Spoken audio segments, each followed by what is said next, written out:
अंधा हो गए है रहोगे इसका दुनिया कैसे अंधरा के बेटा अंधा होती कह के आज तय हर ये बातला चरितार्थ कर डारे दुर्योधन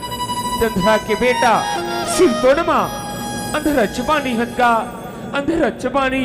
और पंचाली तय मौला अंधरा के बेटा अंधरा कह के अपमानित करे कौरव वंश के राजा दुर्योधन के अपमान करे सुन पंचाली सुन 16 ये अपमान के बदला